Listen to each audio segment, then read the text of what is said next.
देवी सर्वभूतेषु शक्तिरूपेण संस्थिता नमस्तस्यै नमस्तस्यै नमस्तस्यै नमो नमः। शरणागत दीनार्त परित्राणपरायणे सर्वस्यार्ति हरे देवी नारायणी नमोस्तुते। क्योंकि भगवान भी अपने कार्यों को करने में जब तक समर्थ नहीं होता जब तक उनके साथ में शक्ति का आशीर्वाद न हो। शक्ति के सामर्थ्य से, शक्ति के सहयोग से ही ईश्वर भी अपने सारे क्रियाकलापों को करने में संभव होता है।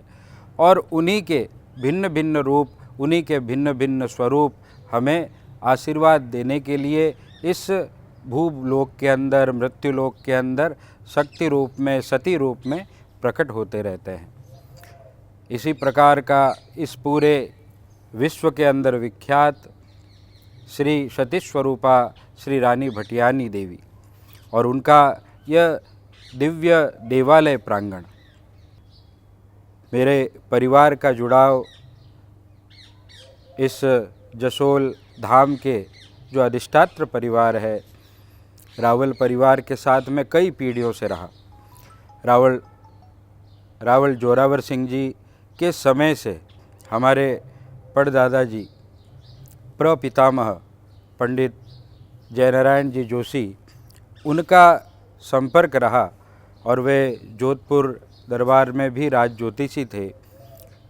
उसके बाद में रावल अमर सिंह जी जज साहब के साथ तो उनकी इतनी घनिष्ठ मित्रता थी कि उनके जीवन के हर समय में पंडित जयनारायण जी उनके सदैव साथ रहे और उनके जीवन के सारे क्रियाकलापों में उन्हें धर्म मार्ग का उपदेश देते हुए उन्हें सदैव अपने शास्त्र धर्म को पालन करने में सहायता प्रदान करी। और आज इस परिवार के एक प्रकार से मुखिया भी कह सकते हैं और संरक्षक भी कह सकते हैं, और वैसे सब भक्त मंडल के वो सेवक भी हैं, और रानी भटियानी जी के प्रथम सेवक भी हम उन्हें कह सकते हैं। उसके रूप में रावल किशन सिंह जी, उनके साथ मेरा बड़ा घनिष्ठ जुड़ाव रहा विगत 18 वर्षों से। जब विदेश में भी वो विराजते थे तो उनका मेरे पितामह श्री गिरधर नारायण जी के से भी और मुझसे भी बार बार परामर्श बना रहता था, और सदैव उनके मन में धर्म के प्रति एक उत्सुकता, एक उत्कंठा, क्योंकि उनके जीवन में भी धर्मपरायणता पूर्ण रूप से परिलक्षित होती है। नियमित अपना ध्यान उपासना करना, और सदैव किस प्रकार से इस मंदिर प्रांगण को, श्री रानी भटियानी जी के इस देवालय प्रांगण के अंदर हम अच्छे से अच्छे क्रियाकलाप करते हुए भक्त मंडल को भी यहाँ पर पे सब प्रकार की उचित सुविधाएं दे सके, और जो श्री रानी भटियानी जी के नित्य क्रियाकलाप में जो पूजन विधि होनी चाहिए, किस प्रकार से इस स्थान पे सबके लिए उचित व्यवस्थाएं होनी चाहिए, किस प्रकार से उनकी जो सेवा है उसका क्रम अच्छी तरह से होना चाहिए, इसके बारे में यहाँ जब वो नहीं थे, बाहर विराजते थे, तब भी उनका बार बार हम लोगों से विचार विमर्श होता, परामर्श होता। और उनके इस दूरगामी चिंतन का ही परिणाम है कि इस श्री रानी भटियानी देवालय प्रांगण का आज जो ये विस्तृत रूप हम देख पा रहे हैं। 9 दिवसीय यहाँ पर कथा ज्ञान यज्ञ करते हैं और उसके साथ में सतचंडी अनुष्ठान करते हैं, क्योंकि देखिए कि क्योंकि देवी भागवत में बताया गया है कि किस प्रकार देवी अलग अलग रूप में इस संसार में प्रकट होती है। तो उसमें ही हमको समझने में आता है कि किस प्रकार रानी भटियानी जी भी उस, ऐसे तो हमारी जितनी मात्र शक्तियाँ हैं, जितनी भी स्त्री है, वह सब देवी का ही एक प्रकार का अंश है, पर किसी किसी में वो जो शक्ति है वह विशेष रूप से प्रदर्शित होती है, और उस शक्ति के आशीर्वाद से भक्तों का सहज कल्याण होता है।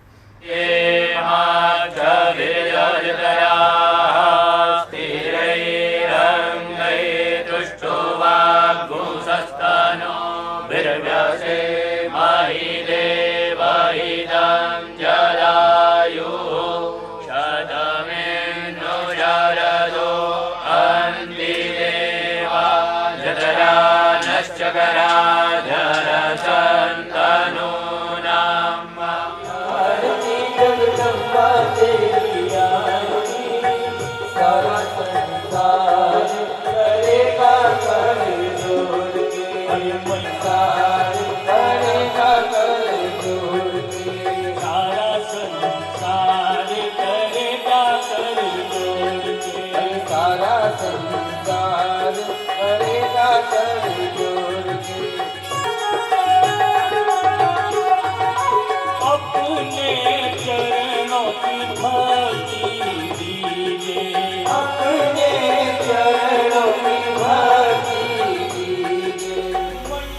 18,000 श्लोका में इन एक आधे श्लोक ने परिणित करियो। क्यों? क्योंकि आधा श्लोकों जो बात समझनी है बात तो आई है कि देवी कहीं कह रही है कि जरे की नहीं हो जरे मैं ही जी, और जदे की नहीं रहेला जदे मैं ही रहूंगा। अर्थात कि सर्व सनातन सत्य मैं ही जो हूं। तो आ बात आप लोग जान लो और भगवती ने आप पहचान लो, और उन पहचान के कारण आप रे जीवन राजी का पुरुषार्थ चतुष्टय है, धर्म अर्थ काम और मोक्ष ए थाने सहज ही प्राप्त हो जावेला। 3 प्रकार की अवस्था है, जागृत, स्वप्न और सुषुप्ति आते हैं। तो ज्यादातर योनियां पशुओं की है। तो जो पाश्विक प्रवृत्ति है, जो पशु प्रवृत्ति है, वो हमारे अंदर रहती है, और जब उसको काम क्रोध और लोभ इसका स्पर्श हो जाता है तो वह पाश्विक वृत्तियां हमारी जागृत हो जाती है, वही मनुष्य रहता है। पर यदि उसका संयोग काम से, क्रोध से और लोभ से हो जाए तो उसके अंदर पशुता जागृत हो जाती है, उसकी वृत्तियां पाश्विक हो जाती है, और वो संसार के अंदर विकृति के काम, विध्वंस के काम ये करने लग जाता है। पर यही हमारा यदि संयोग संतों के साथ हो जाए, मुनियों के साथ हो जाए, ज्ञानियों के साथ हो जाए, विद्वानों के साथ हो जाए, तो यही मनुष्य हमारा जो है मनुष्यत्वम जागृत हो जाता है।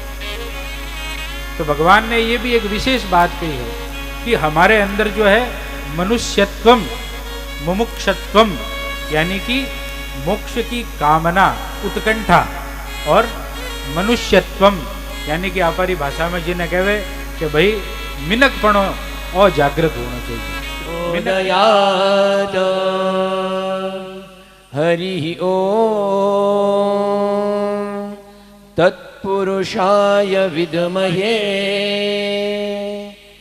महादेवाय धीमहि। प्रार्थनापूर्वकं नमस्कारं करोमि।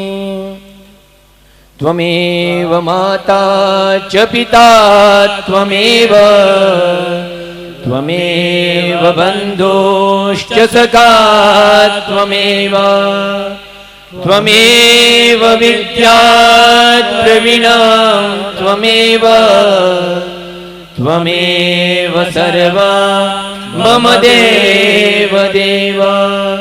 कायेन वाचा मनसेन्द्रियैर्वा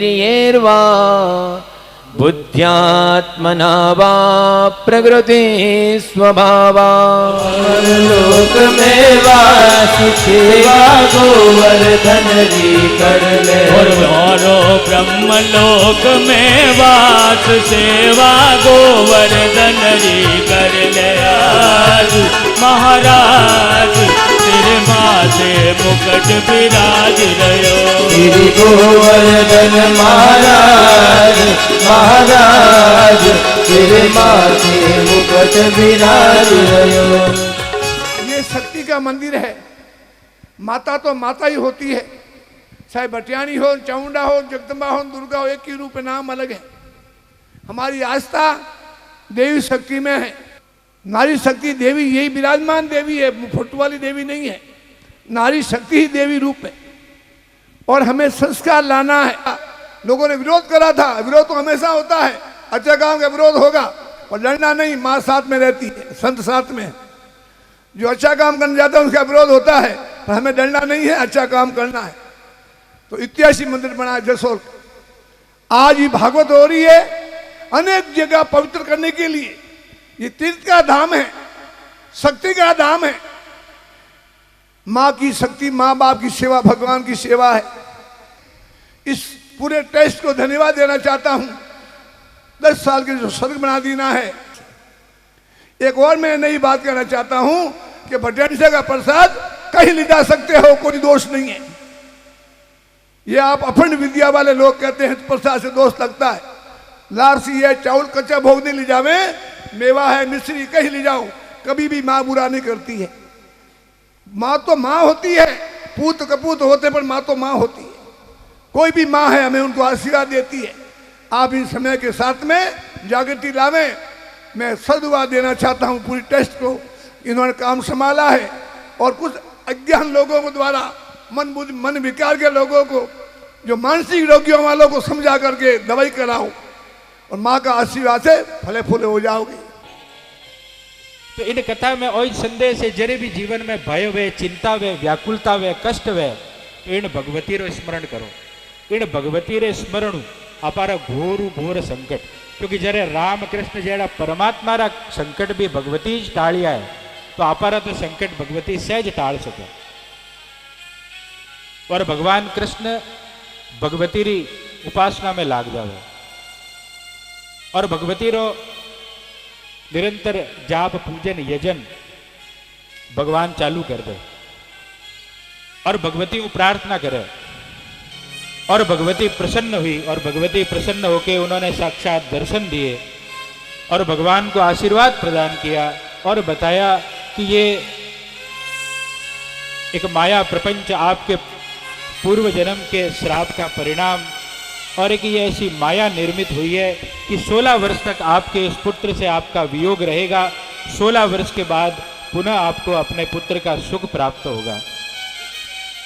तो भगवती री कृपा भगवान रे जीवन में भी साक्षात प्राप्त हुई, क्योंकि भगवती री योग माया रे प्रभाव हुई, भगवान रो अवतार हुई हो, भगवान री लीला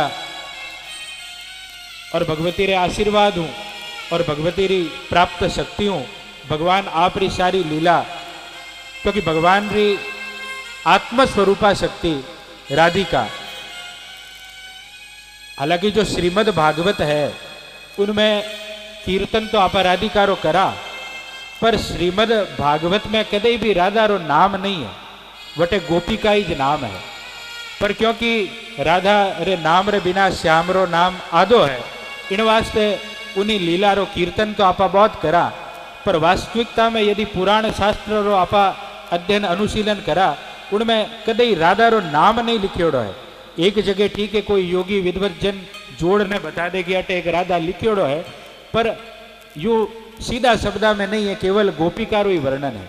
जो मैं आपने बताया कि उन टाइम तो क्योंकि 7 दिन में परीक्षित ने मोक्ष री कामना रे वास्ते सुखदेव मुनि व श्रीमद् भागवत रो वाचन करियो और अटे जो है 9 दिन रो जो है वो श्रीमद् देवी भागवत रो वेद व्यास जी स्वयं हम क्या प्रमाण दे, बस गए हैं त्रिलोक शंभु तेरा, बस गए हैं त्रिलोक शंभु तेरे गान से, बस गए हैं त्रिलोक शंभु तेरे गान से, बस गए हैं त्रिलोक शंभु तेरे गान से। जय हर पिया ओ जय हर पिया, जीवन दिया बड़ा दातार तू, बड़ा दातार तू, आयो शरण तिहारी बोले तार तार तू, आयो शरण तिहारी बोले तार तार तू। कैलाश के निवास नमो बार बार हूँ, नमो बार बार हूँ, आयो शरण तिहारी बोले तार तार तू, आयो शरण तिहारी बोले तार तार तू।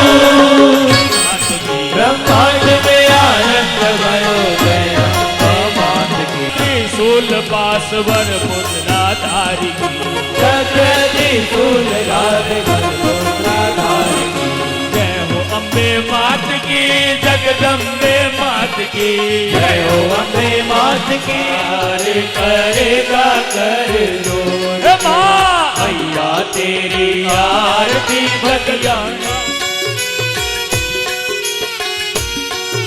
आवे सुयस अपार अपार कर जोड़ के, मैया तेरी आरती जगदम्बा तेरी आरती, सारा संसार करेगा कर दो मैया।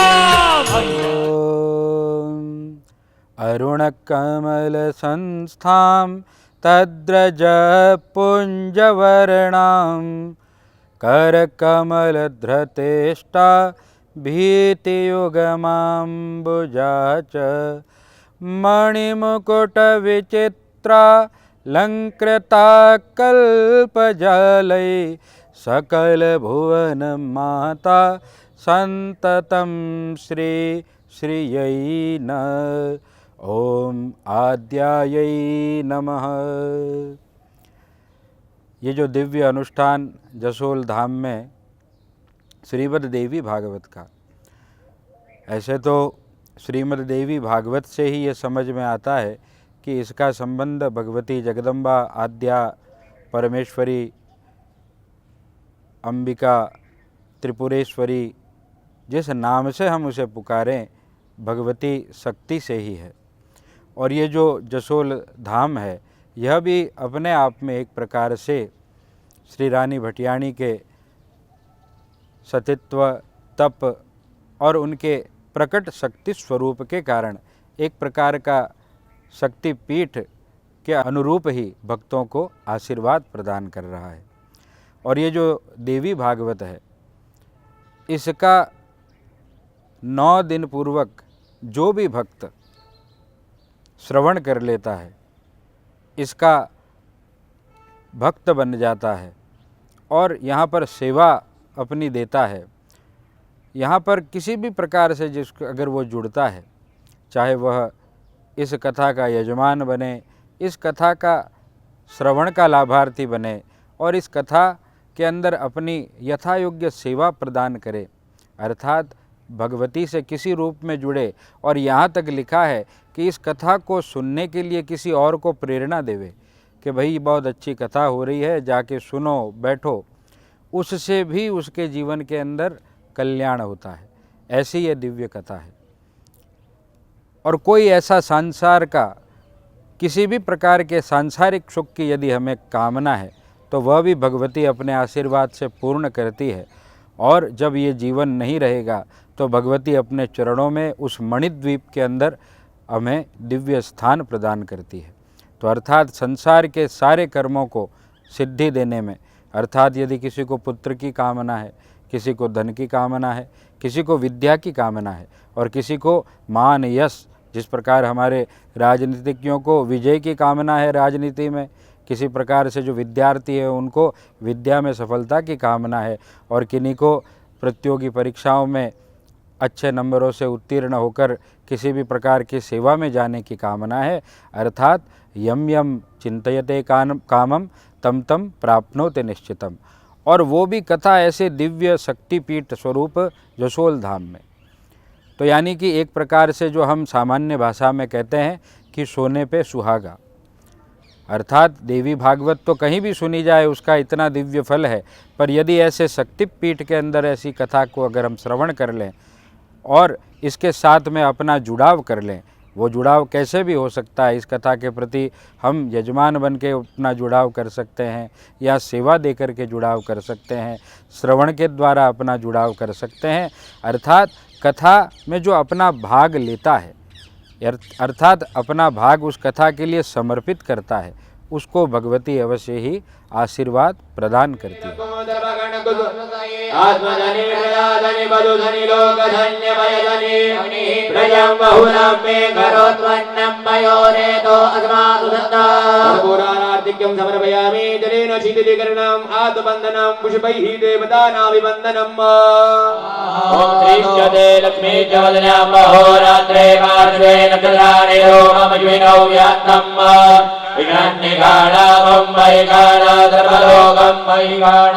आदि सप्तमातृकेभ्यो स्वाहा। ओम योगे योगे तव तरं वाजे वाजे हवामहे गाय इंद्रमूर्तये। ओम भूर्भुवः स्वः गजाननस्ति योगिनी मंडलस्य देवताभ्यो स्वाहा। ओम पयः पृथिव्यां पय ओघधीः पयो दिव्यान्तरिक्षे पयो राः पयदवतीः। कथा के नवम दिन इस कथा सत्र के अंतिम सोपान तक आ गए हैं और आज ये बड़ा दिव्य अवसर है कि ऐसे दिव्य महापुरुष, दिव्य संत हमारे बीच में उपस्थित हैं। क्योंकि वास्तव में अगर देखा जाए तो ये जीवन जो है, जिस प्रकार से इस कथा में भी जो बार बार आया है कि भगवती जो है ये त्रिगुणात्मिका है, सत रज और तम। इन तीनों को भगवती ही आधान करती है और भगवती के माया द्वारा ही ये सारे संसार का लीला प्रपंच चल रहा है और माया के आवरण के कारण ही हम अज्ञान का अनुभव करते हैं और माया का आवरण हटते ही हम प्रकाशित हो जाते हैं। और यही दिव्य संदेश इस कथा में और हमारे साथ सारे वेद शास्त्र और पुराण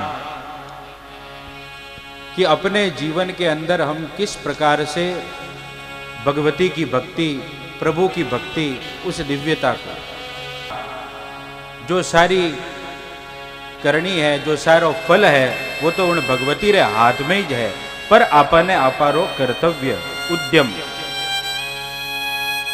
वो करनो है। हमारो अपनो माननो है कि अगर मातृशक्ति जागृत वैला तो समारो कल्याण वैला। यत्र नार्यस्तु पूज्यन्ते रमन्ते तत्र देवता जामयो शोचन्ति यत्र विनश्यन्ति तत्कुलम। तो महाराज भी फरमाया कथा रमाई भी देवी भागवतरी कथा है। आप बात हुई तो आप भी और फरमाया कि देवी भागवत कथा राख्यों जागृति आवेला इन क्षेत्र में। तो जागृत है, अठे तीर्थ अन्य है, ब्रह्म धाम बिल्कुल वहाँ पर कनिज है, नाकोड़ा धाम भी है, खेड़ धाम भी है, मरीनाथ जी रूपादेव जी रो तिलवाड़ा और पालिया मालाजाल धाम है। अब जसोल नगरी ही तो जसोल भी धाम बन गई और रानी भटियाणी जी लारे। तो यह पंच धाम अठे है, आ विशेषता है आध्यात्मिक इन एरिया रही। और इनमें पुराना मंदिर, पुराना संत तपियोड़ा है, खीताराम जी बाप जी तपियोड़ा है, मलिनाथ जी रूपादेव जी रानी सा बाप जी ये सब तपियोड़ा अठे सब। पर अब भी तप रिया है, पर बीच में संत बिराजिया है, छोटा मोटा नहीं है, सब माड़ा फेरन वाला तपन वाला। इन यारी तपस्याओं आ तप भूमि बनी। मारे खुदरे परिवार में आप जिक्र कराए हो राहुल जोरावर सिंह जी, अमर सिंह साहब रो, और आपरा परदादा जयनारायण जी उठे कई बार मैंने बचपन में याद है और बाद में भी कि नवरात्र माथे अनुष्ठान होता, हवन वेता, पाठ वेता, वो परिवार तक सीमित हो। तो मैं क्यों नहीं उन्हीं परंपरा रे मायने आप रे ब्राह्मण परंपरा में हाल तक विद्या विद्यमान है। तो इनो पूरे जसोल गांव और इन इलाका रे लोगों रे मायने इनो प्रचार वे, उन्होंने भी अमृत पान रो फायदो मिले। माता च पिता त्वमेव त्वमेव बन्धुश्च सखा त्वमेव त्वमेव विद्या द्रविणं त्वमेव त्वमेव सर्व मम देव देव। ओम श्रुत्ये नमोस्तु शुभकर्मफलप्रसूत्ये रत्ये नमोस्तु रमणीयगुणार्णवायै शक्त्ये नमोस्तु शतपत्रनिकेतनायै पुष्ट्ये नमोस्तु पुरुषोत्तमवल्लभायै। ये श्रीमद् देवी भागवत जब हमारे जीवन में विषमताएं उत्पन्न होती है तो भगवान भक्तों को आशीर्वाद प्रदान करते हैं। तो इसी प्रकार से जब राजा परीक्षित से ऋषि के प्रति अपराध हो गया और उनके जीवन की इस लीला को एक श्राप के द्वारा समाप्त होना पड़ा।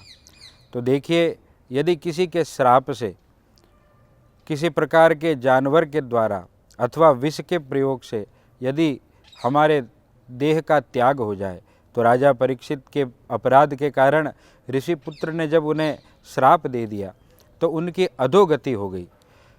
तो उनके पुत्र जन्मजय ने अपने पिता की उत्तम गति के लिए पहले तो एक प्रकार से शत्रु भाव से सर्प यज्ञ किया और ऋषियों के समझाने से उसे पता लगा कि किसी के प्रति वैमनस्य रख के किया गया कोई भी कर्म किसी को अधोगति से बचा नहीं सकता।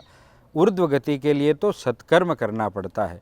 यदि हमको अपने जीवन के अंदर और इस संसार में जाने के बाद नाम, यश और कीर्ति प्राप्त करनी है तो परोपकार के द्वारा ही वह संभव है। किसी को पीड़ा दे करके, किसी का धन छीन करके, किसी के ऊपर बल के द्वारा अतिक्रमण कर करके और किसी के दिल को दुखा करके, किसी के प्रति षड्यंत्र कर करके, ऐसे किसी भी क्रियाकलाप से हमारी अच्छी गति नहीं होती। तो ये कथा हमें जो है दृष्टि देने का काम करती है। दृष्टि हमें ये देती है कि संसार में किस प्रकार से जीना ताकि आपका जीना, आपका यहाँ रहना सार्थक हो जाए। तो अपने जीवन को सार्थक बनाने का यह सरलतम शास्त्र है जो हमें बताता है कि जीवन में क्या करना है और क्या नहीं करना है, क्या करने से हमारे जीवन में पाप बढ़ता है और क्या करने से सत्कर्म बढ़ता है। देखिए, ये सुर और असुरों का जो संग्राम है ये सतयुग में भी था, त्रेता में भी था, द्वापर में भी था और आज भी चलता आ रहा है। आज के जो राक्षस हैं, आज के जो असुर हैं, वह सींग वाले नहीं हैं या उनके चेहरे बिगड़े हुए नहीं हैं। हम हैं जैसे ही आज के असुर हैं, यानी जब हमारी वृत्तियां बिगड़ती है तो हम में असुरत्व जागता है। हम अपनी महत्वाकांक्षा, हम अपनी इच्छा अगर पूरी होती नहीं देखते तो हम दूसरे की हानि करने के लिए तैयार हो जाते हैं। इस संसार के अंदर ये भाव, ईर्ष्या का भाव, मात्सर्य भाव कि मैं चाहे बढ़ूँ नहीं बढ़ूँ पर अगला जो बढ़ रहा है, अगला अगर कुछ अच्छा सत्कर्म कर रहा है तो उसको मैं किस प्रकार से नष्ट करूँ। मेरी तो हानि की मुझे चिंता नहीं है पर अगले को मैं अवश्य हानि पहुँचाऊँ। तो ये जो भाव बढ़ गए हैं यही असुरत्व है। तो इन असुरत्व आसुरी शक्तियों की समन के लिए, शांति के लिए ही भगवती ने इस दिव्य उपदेश को दिया है कि किस प्रकार से यदि आपकी जो विद्या है, उस आपकी बुद्धि में जो चेतना है वो जब जागृत हो जाएगी। देखिए, मनुष्य पाप करता क्यों है? जब उसकी बुद्धि भ्रमित हो जाती है। और जब आपकी बुद्धि जागृत हो जाती है, आपकी बुद्धि के अंदर जब भगवती का आशीर्वाद आ जाता है तो सारे पाप सहज ही नष्ट होने लगते हैं। राजा हरिश्चंद्र की कथा आती है किस प्रकार से उन्होंने सत्य की रक्षा के लिए अपने जीवन में सब कुछ दान कर दिया, अपने पूरे ऐश्वर्य का, अपने सारी संपत्ति का, अपने परिवार का त्याग कर दिया, पर फिर भी उन्होंने सत्य की रक्षा करी। भगवान शिव गौरी के किस प्रकार से विवाह और किस प्रकार भगवती सती हुई उसका यहाँ पर वर्णन आता है। भगवती की कौन कौन सी शक्तियाँ हैं और भारत में कितने शक्तिपीठ है। इस जो हमारा देवभूमि है इसके अंदर जितने भी शक्तिपीठ है उनकी महिमा, उनका वर्णन, उनका पूजन किस प्रकार किया जाए और नवरात्र की विधि क्या है। देखिए कि हम जो हिंदू धर्मावलंबी है, सनातन धर्मावलंबी है, हमारी जीवन की सबसे बड़ी कमजोरी है कि हमें धर्म को पालने का ज्ञान ही नहीं है। हम भक्ति तो सब करना चाहते हैं पर भक्ति कैसे की जाए, नवरात्र का अनुष्ठान किस प्रकार किया जाए, किन मंत्रों का जाप किया जाए, व्रत का पारणा कब किया जाए, ये सब ज्ञान भी देवी भागवत से हमें मिलता है। और नवरात्र को सबसे बड़ा अनुष्ठान एक गृहस्थ के लिए, एक सन्यासी के लिए, एक बालक के लिए, अर्थात हम किसी भी अवस्था में हो उनके लिए बताया है। और भगवती ने कहा है कि ये संसार में जितनी भी नारी शक्ति है वो मेरा ही रूप है। और उसके अलावा जहाँ पर भगवती अपनी विशेष कृपा करती है वहाँ पर वो शक्ति स्वरूप स्वयं प्रकट हो जाती है। जैसे ही ये जसोल धाम में श्री रानी भटियाणी के रूप में भक्तों का कल्याण करने के लिए साक्षात भगवती ही तो प्रकट रूप में है। ये ज्ञान हमें जब प्राप्त होता है जब हम देवी भागवत का श्रवण करते हैं। तो इसके श्रवण के द्वारा जीवन में क्या क्या विधि के द्वारा हमको पूजा उपासना करनी है और किस प्रकार से हम संसार के सारे कर्म करते हुए उससे अनुरक्त रहे। सावित्री की कथा आती है कि किस प्रकार उसने अपने सतीत्व से अपने मृत पति को वापस जिंदा कर दिया। यमराज को भी उसके पति को छोड़ना पड़ा। इतना सत्य हमारे यहाँ की स्त्रियों में था। और आज तक कोई भी विध्वंस, कोई भी कोप हुआ है, कहीं पर भी देवी कोप हुआ है, भगवान ने कहाँ पर अपनी रौद्र दृष्टि डाली है, उसका कारण वही है कि जहाँ जहाँ नारियों के ऊपर किसी भी प्रकार का अपमान हुआ। देखिए कि महाभारत के होने में भी सबसे बड़ा जो कारण गिना जाता है वह यही है कि जो द्रौपदी का चीरहरण हुआ। आज रावण को भी क्यों हारना पड़ा, क्यों जाना पड़ा, इतना वो बलशाली था। देखिए कि सकल शास्त्रों का वो ज्ञाता था। कहते हैं कि रावण के 10 सिर थे, अर्थात वो 4 वेद और 6 शास्त्रों का संपूर्ण ज्ञाता था। इस पूरे ब्रह्मांड में उसके जैसा कोई ज्ञानी नहीं था। पर उससे भी स्त्री का अपराध हुआ, देवी का अपराध हुआ। अर्थात ये बात आज के समय में सबसे प्रासंगिक है, क्योंकि आज जो हम देखते हैं कि सबसे ज़्यादा जो अपराध है वह मातृशक्ति के विरुद्ध हो रहा है।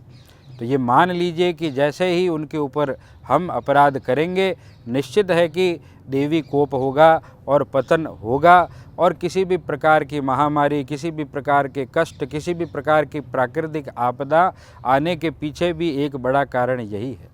तो ये सब ज्ञान हमें जब प्राप्त होता है जब हम ऐसे सत्शास्त्रों का श्रवण करते हैं। तो आप सभी प्रभु भक्त इस जसोल धाम के अंदर ये आयोजित होने वाले श्रीमद् देवी भागवत पुराण का श्रवण करके और इसके साथ अपना जुड़ाव करके और आगे से आगे ऐसे दिव्य अनुष्ठानों के सहभागी बनके अपने जीवन में भी कल्याण को प्राप्त करेंगे और श्री रानी भटियाणी जी के समस्त भक्त मंडल के द्वारा सारे संसार के कल्याण के मार्ग और प्रकल्प यहाँ से होते रहेंगे। बोली श्री रानी भटियाणी मात की जय।